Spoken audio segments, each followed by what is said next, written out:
Come, my worthy and brave heroes, as we journey to the endless void of nothingness in our fight to save reality from the Lich.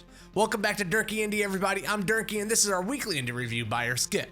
Our goal here on Buy or Skip is that by the end of this video, you'll have my opinion on enough information to know if you should buy or skip any given game. If you enjoyed this review and you find it helpful while you're watching it, let us know down in the comment section below. And if you're new here to Drnkie Indie, don't forget to subscribe and become part of our community. Alright, this is Loop Hero, and here is my review. Loop Hero is a reverse tower defense card game, and the art and sound is heavily inspired by 8-bit retro style games. It was developed by 4 Quarters and published by the indie powerhouse Devolver Digital. And if you're interested in picking up Loop Hero, you can find it on PC via Steam for $14.99. Sometimes you get lucky on a sale. I picked my copy up for $11.99 earlier when it was released. Our first category, story. One of my favorite things about playing Loop Hero is just how fully set this game is on feeling like it was developed and released a couple of decades ago. It's easy to pick up the in-your-face examples like the graphics and the sound, but for me, one of the more nuanced ways that 4 Quarters has done this is simply through its story and how it tells it. From the beginning of the game, they're not trying to be anything more than it is. The story is huge, but there's not a lot of nuance to what it is. More modern games, even in the indie game space, they strive to add a lot more depth to the story to elicit different emotions or different ways of thinking from the player. But this really isn't the case for Loop Hero. There's a big bad in the game, his name is the Lich, and he's terrifying, and he's destroying all of reality around you, and it's not that good. But for some reason, and we don't know why, or I really don't even care why, your hero is the one who's set with the task of actually stopping him. Now, this may be more expansive and might get into a little bit more detail as the story goes along and we get deeper into this game, but truth be told, I've only made it to about chapter 2 of this game while writing this review, and I don't need it to become any more than what it is. I dig the little side stories for the villagers that get us here, but the story just being a simple good versus a realm-ending, terrifying evil is spot on for the time period of gaming they're trying to emulate, and I really dig it. I also rather enjoy the storytelling mechanics that they use to bring you along this journey as well. This isn't some big drawn out experience told through multiple cutscenes to make the game kind of feel bigger or more grander than what it's trying to be. The story is really just smacked in your face at the beginning of the game. And then after that, you're just on your way groundhogging every endless loop until you're more likely either to die, retreat, or just outright fail. The story in Loop Hero is simple and its storytelling really matches that, and I just simply enjoy it. Moving on. Gameplay. At the beginning of this review, I referred to Loop Hero as a reverse tower defense card game, and that's kind of a lot to unpack, and once you kind of start to do that, there's a lot more going on under the hood that even that description will lead you to believe. While perusing the comment section on Steam before I wrote this review, the user Lord Ravendark gave a really good checklist on everything that's also going on in this game that my initial description doesn't really cover.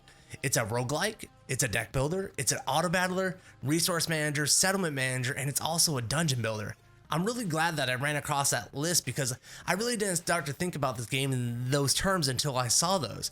And it's all true, this game has so much packed together in a very cohesive and extremely enjoyable experience.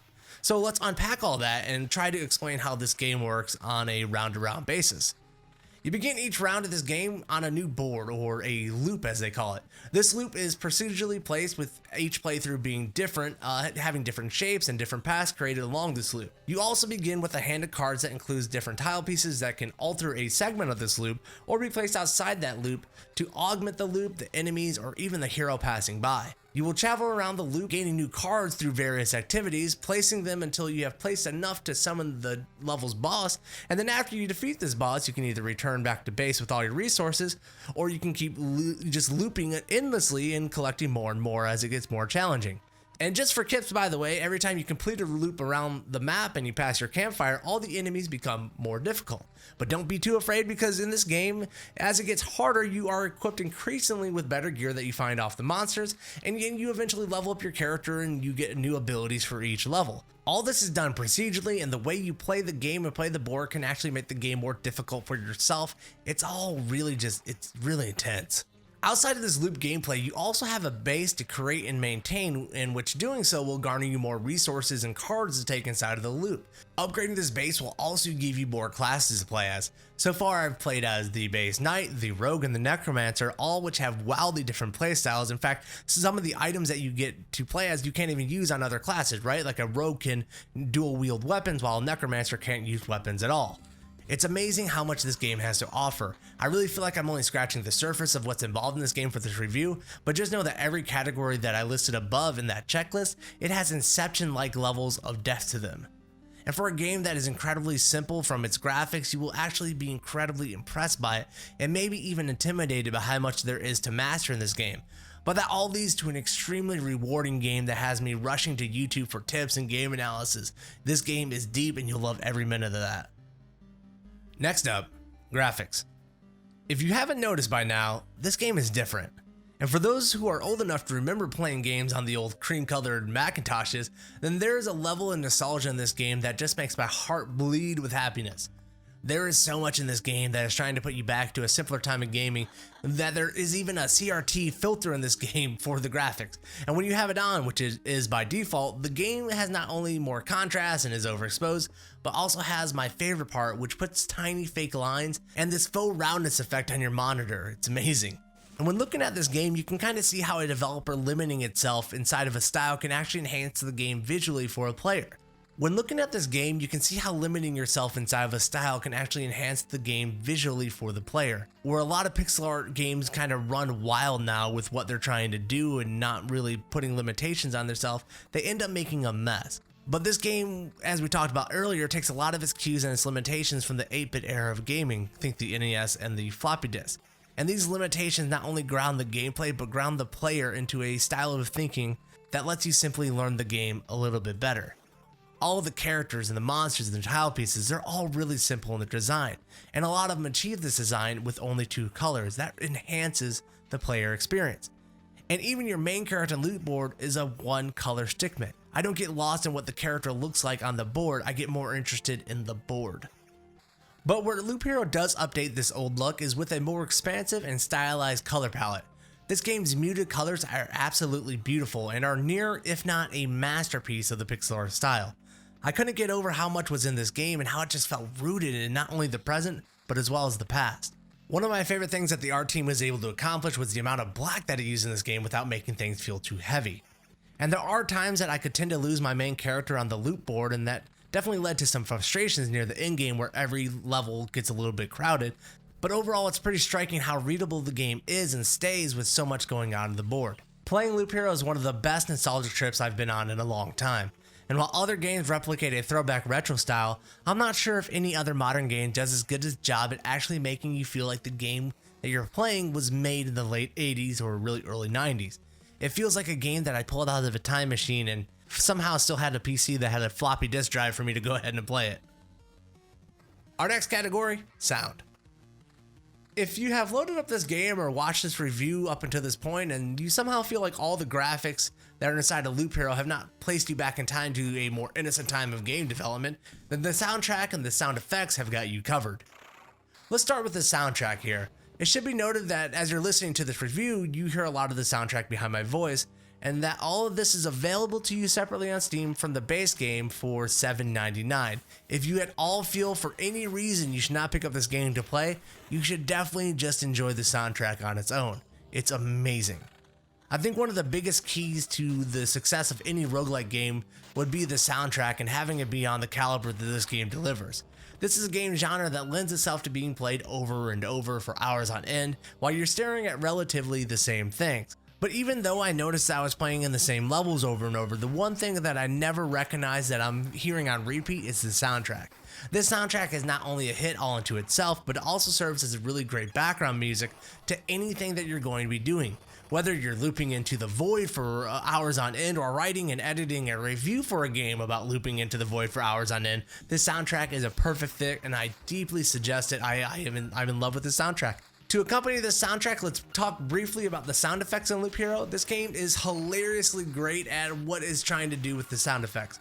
I'm never sure what a sound developer is intending when they're creating and placing sounds into a game, right? But one of the things I have noticed about this game is that it's placed a huge smile on my face. Maybe it's nostalgia, maybe it's something they did. Whatever it is, these sound effects, all the beeps and the boops, they're pitch perfect, pardon the pun, for the time period that they're going after in this game. There's this little tinniness that's involved that it just has a novelty. I can't get enough of it. And one of my favorite standout is when an NPC or the main character is talking and you just hear a beeping noise replacing the voice. It's just too good. That's such a good thing that needs to stay in gaming forever. The sound of Loop Hero will not let you down. It lives up to every other part of the game, and it's a love letter to the 8-bit genre. Finally, replayability. You know, I talk a lot on this channel about the roguelike genre and my love for all the games inside of it, and how I really do believe it's one of the best genres in gaming. And one of the points I always bring up in support of the roguelike genre, and why I wish more people would just kind of dive into this thing, is a bang for your buck experience. You're going to be spending a relatively small amount of money on the amount of hours that you're going to be spending in these games, especially when compared to other genres, right? There's a lot of games that you'll drop 30, 40 bucks for and only spend about 5 hours in. And I've heard a lot of developers talk about this idea that we should get over how long games are, but I don't think I'm ready to get over it. I'm ready to stick to the point that, money isn't, money is finite and gamers may not have a lot. And so if you're looking for that, you definitely need to look at the roguelike genre. And now I bring all that up to talk about Loop Hero because Loop Hero is no exception to this idea. It's wonderful just how deep this game goes, just how hard this game is. It's forcing you to replay in a good way because you got to learn the mechanics to get further to progress. This game will bring a lot of enjoyment to you for $15. That's almost nothing compared to the amount of hours you're spending in this game. I alone have played the start of this game twice because I've enjoyed this game so much playing it at my desktop that I now have it on my laptop so I can play it while I'm watching TV shows or hanging out with kind of my girlfriend while we're just kind of settling down for the night. It's that good, and I've replayed the intro, which was kind of frustrating to do just because I was so excited for how deep I had gotten into it on my desktop, right?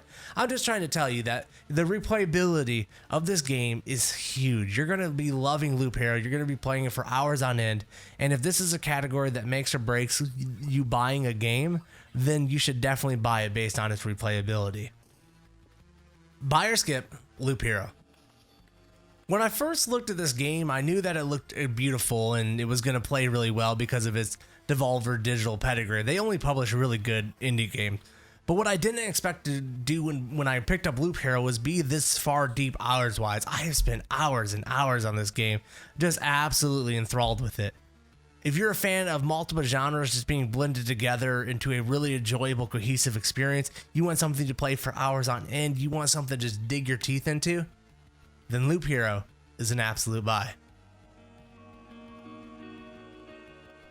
That is it for this week here on Drnkie Indie. Thank you guys for checking us out this week. Hope you enjoyed our review of Loop Hero. Hope it helped you make a decision on whether or not you should buy the game or skip it. If you are someone who is not subscribed here and you're new to the channel, make sure you do subscribe so you can come back for more. And also leave a comment down below to let us know what you thought about Loop Hero, what you thought about this review. All right, that's it this week. We will see you guys in a few days for gameplay of Curse of a Dead God, I think.